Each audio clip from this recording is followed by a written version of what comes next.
Welcome to Buckeyes Tomorrow Morning for Wednesday, August 31st. Yes, really the last day of August, September, tomorrow. Guess what that means? It means the Notre Dame game is just 3 days away. The game against Michigan in 87 days. We're doing this a little different. We're doing some stuff a little differently now that football season's almost here. If you're watching on YouTube, congratulations, you already know. We're doing this in Ohio Stadium. If you are listening to this as a podcast, you know. You don't know, but now you know. And now you also know that Kevin Noon is my guest this morning. He and I just covered the Ryan Day and Jim Knowles and Paris Johnson and Ronnie Hickman and Cade Stover press conferences on Tuesday in the lead up to the Ohio State Notre Dame game. Kevin, you can just sense right now. You can just feel the big game atmosphere around the program, around the city. There is like no question Ohio State football is back, and Ohio State football is back in a very big way to open the season this year. Right. I mean, this maybe isn't like Ohio State Michigan vibes yet, but it still feels almost as big, maybe just a little different, because Ohio State and Michigan play every year, except for when Michigan ducks out. But, you know, this is only meeting number 6 between, or they've played 6 times. Ohio State's 4-2. This is meeting number 7 between these two teams. It's been a while since they played in the regular season, having met in the bowls. You have to go back into the 90s for the last regular season meeting. So excitement is high. With Ohio State being a 3-score favorite according to the odds makers, maybe not as much popping off coming from the Notre Dame side of fans, but there are a lot of Ohio State fans that are feeling pretty good right now. There are a lot of Ohio State fans feeling pretty good, and it seems like there are some Ohio State coaches who are feeling pretty good. Jim Knowles, I talked this to Tony a little bit about this on the Buckeye Weekly podcast that dropped on Tuesday, but you know, boy, Jim Knowles sure sounds like he is pretty happy with where his defense is. You know, sometimes you'll have guys come into the season, it's like, well, you know, I guess we'll find out how good we are on Saturday. Jim Knowles sounds like he feels like he knows what he's got and he likes what he's got. You go from 25% installing the defense to 75% installing the defense to we're 100% ready. We're ready. We're 100% ready, more or less the quote. And you know, being ready is one thing. Notre Dame has helmets and shoulder pads and scholarships too, and they're going to try and do what they can to stymie the Buckeyes. But Jim Knowles, at least from what he's telling us, is feeling really good about where this defense is, and he's not the only one saying that. So for people who are having visions of 2021 in their head and what happens in these big non-conference games, you know, maybe try to put Oregon out of your mind. I know you won't be able to until the clock reads 0-0-0-0 at the final gun, but things seem to be going in the right direction. Yeah, you go back to the history of Ohio State at home in these big non-conference games, especially big primetime non-conference games, and it feels like they don't do as well as you might expect. Lost to Oklahoma in 2017, lost to Oregon in a noon game last year, lost to USC in 2009, lost to Virginia Tech in 2014, but you know, this team at home in general is pretty darn good. This team at home in front of big crowds, and you know, you think about how many Michigan games they've played at home, you think about how many Penn State games they've played at home. They've won pretty much all of those going back a decade at home. So, you know, this is a team that is feeling pretty confident, but Ryan Day was asked, you know, you look at the number 2 ranking and everyone's talking about it as a given that this team is going to win the Big Ten and be a college football playoff team and maybe be a national championship game team and maybe be a national championship winner. How do you keep from getting big, how do you keep from having that go to your heads and guys getting cocky? And it sounds like after last year, that is not a concern at all. Nick Saban, I believe, refers to that as rat poison. And while we didn't get into any rat poison discussions with Ryan Day, he did say that, you know, basically coming off, of what the team went through last year, what they heard, nobody there is getting cocky. Nobody's got a big head. That's not an issue that they're worried about. Now, if they get to be 7-0, 8-0 this season, you know, maybe you have to revisit it. But going into this point where the last image we had of the Ohio State defense was still giving up 45 points to Utah, I don't think that anybody's thinking that they've arrived. I mean, having to sit there and see your biggest rival go to the college football playoff, hoist the Big Ten championship trophy, not to get to go to Indianapolis and have your St. Elmo steak and your shrimp cocktail, all of that coupled together with, I'm sure, a lot of reinforcement over the offseason, I think they'll be in good shape. Yeah, I mean, last 2 games the defense has played, they've given up 40 points, 42 to Michigan, 45 to Utah. both in regulation. That was not a 9 overtime game that really padded those numbers out. They gave up 40 points. Jim Knowles sure doesn't sound like he's expecting them to give up 40 points to Notre Dame on Saturday. The perspective around the game is interesting because Ryan Day talked about the fact that he's talked to guys about, think back to when you were a kid and you're watching the big primetime game, and then the next day when you go out in the yard, you're out there pretending that you are Troy Smith or Terrell Pryor or Bobby Hoying or whatever age you were. Someone was pretending they were Cornelius Green back in the day, or Rex Kern, yes, yeah. But there are a bunch of kids out in the yard on Sunday who are going to be pretending to be C.J. Stroud and Jackson Smith and Jigba and all that kind of stuff. That's kind of one way to look at this game and sort of really take an appreciation for it. The other way to look at it was Jim Knowles, who was asked, "You're going to go out on the field. Are you going to take a minute to sort of just like look around and go, wow, like this is pretty cool?" Because he's coached a bunch of places, but no disrespect to Cornell or Duke or Ole Miss or Oklahoma State, they are not top 5 Ohio State, Notre Dame. He said, no. Well, and I think he probably took a sip of coffee after that. I mean, because that's just what Jim Knowles does, and he's kind of old school and he's kind of gruff, and he sure seemed to be in a good mood, and had some fun, with a little back and forth with the media. But when it came to that, it's like no, because and he said this, and I heard you guys talk about it on Buckeye Weekly as well. The process is still the same. The expectations are different. So, you're dealing with that type of situation. It's still football. You're still putting on your shoulder pads and your jersey and your helmet and everything else, and you're still drawing up X's and O's, but the expectations are vastly different from Ohio State to Cornell or Duke or Ole Miss or Oklahoma State, et cetera, et cetera, et cetera. Mm-hmm. Yeah, and whenever I think of expectations around Ohio State football, I think about Urban Meyer telling Ryan Day, when he sort of handed the game controller over to Ryan Day.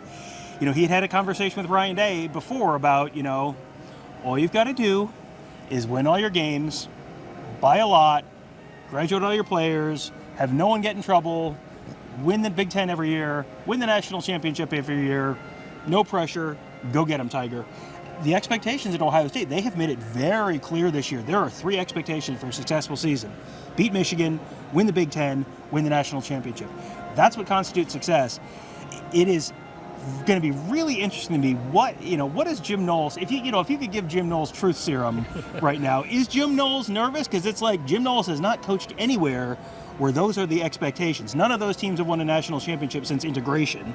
And, of any of the places he's coached before, it seems to me that, this is something where I think Jim Knowles seems like a very smart guy. I think Jim Knowles knows what he signed up for and, really does understand what the expectations are around this program.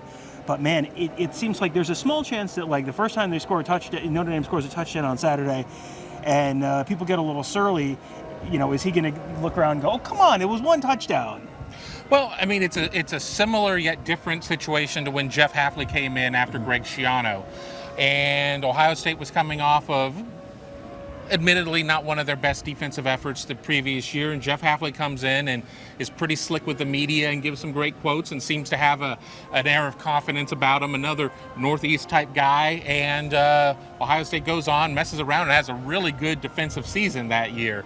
But, that getting back to the expectations, they are so high. I was having a chance to read in the Huddle message board on BuckeyeHuddle.com, of course, somebody saying that if Ohio State doesn't beat Notre Dame, he's going to be calling for Ryan Day's head. And I wasn't sure if he was joking or not. We have not perfected the sarcasm font, but I guarantee you there will be people who will be doing that regardless and will probably mean it at that point. So I think everybody will be feeling the pressure, but it didn't really seem like, Ryan Day may have talked about some nights not getting good sleep. I think that Jim Knowles sleeps pretty well. Yeah, Jim Knowles at one point was asked, I'm sure it's a mix of, excitement and anxiety going into this week, and he said, nobody said anxiety. Like Jim Knowles would like you to know he's sleeping just fine, man. Everything is good in Jim Knowles land. You do wonder, this does feel like, Ryan Day had I don't think the 2020 season was necessarily Ryan Day's best chance at a national championship because of all the extraneous stuff around that team and only being able to have one full contact practice between the Sugar Bowl and the national championship game. There's a bunch of stuff that kind of went against them that year.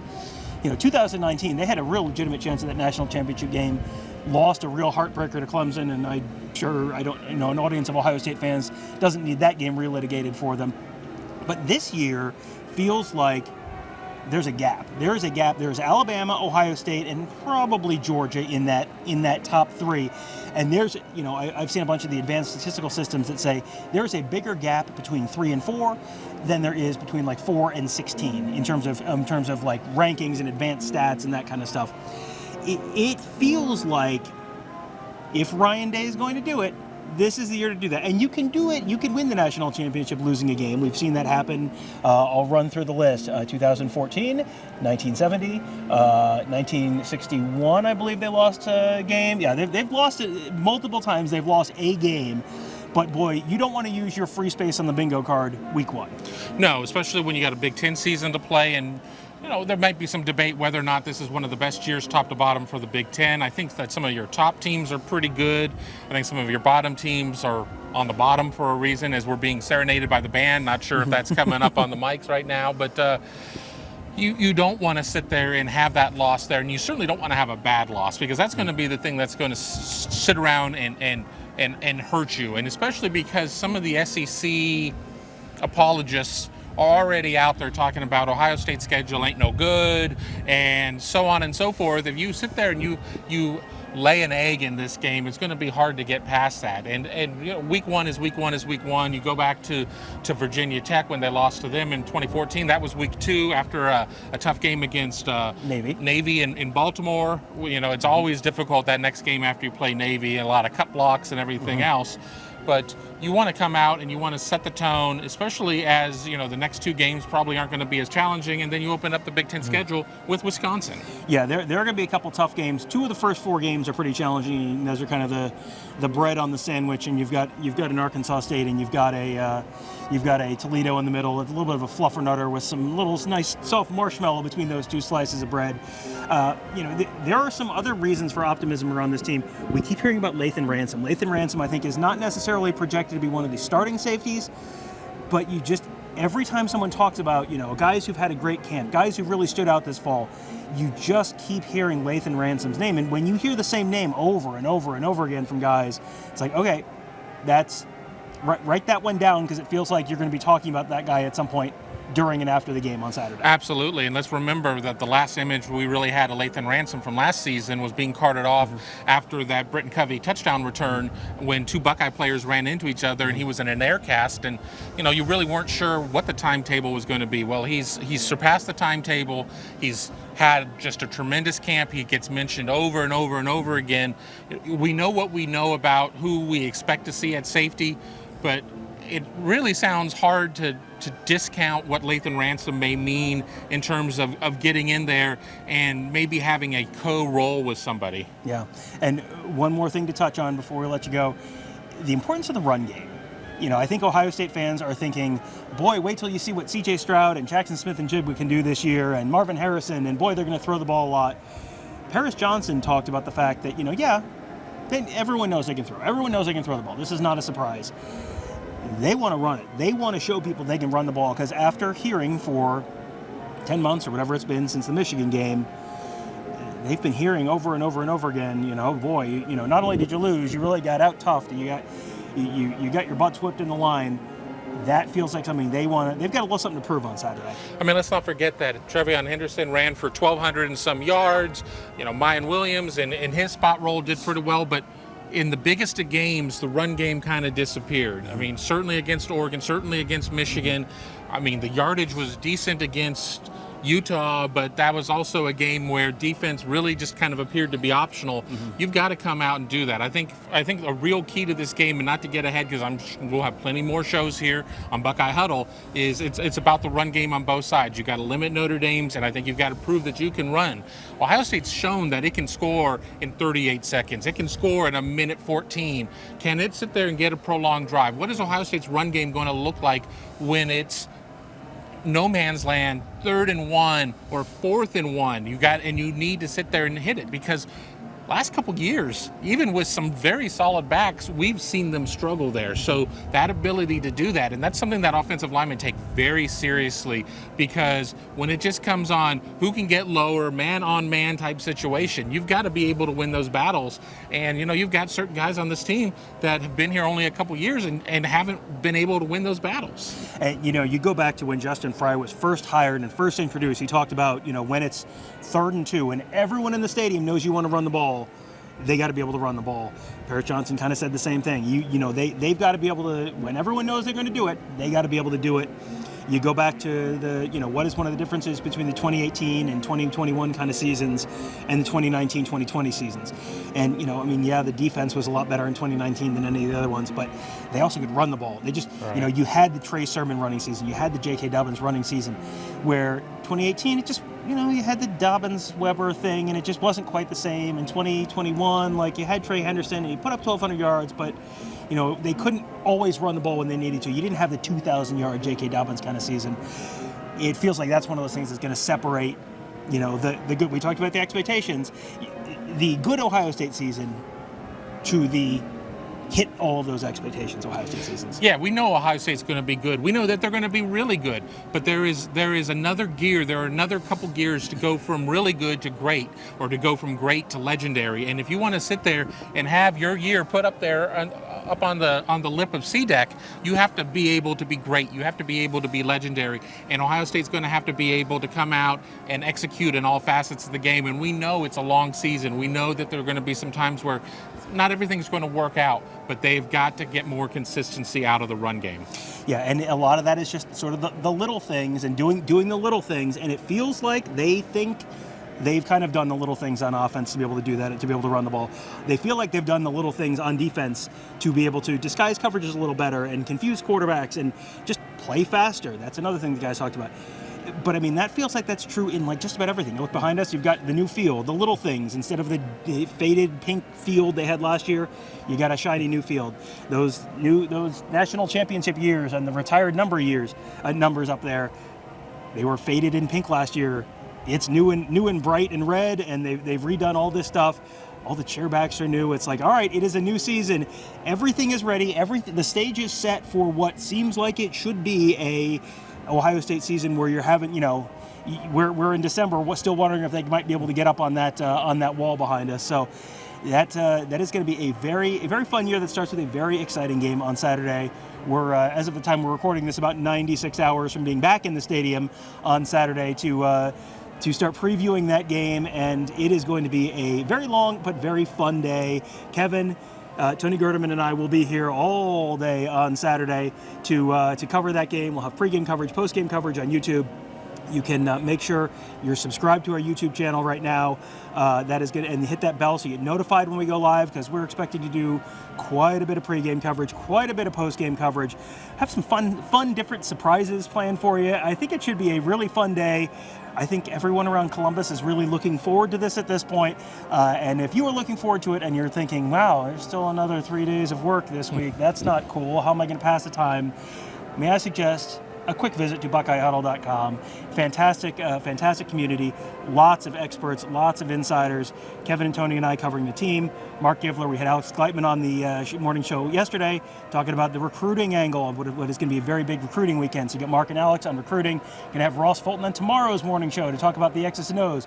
We got Ross, we got Justin Whitlatch, we got Devin Radcliffe covering the X's and O's. We've got everything covered from every possible angle. We have a fantastic community, lots of people to talk to. If the people at your office are just kind of not talking about Ohio State football at the level you'd prefer, a little too much, superficial stuff, come talk to our series, our team of experts, our team of insiders, and a fantastic community at BuckeyeHuddle.com. That'll do it for today. Thank you guys all for joining us. Have a great day. We'll talk to you tomorrow.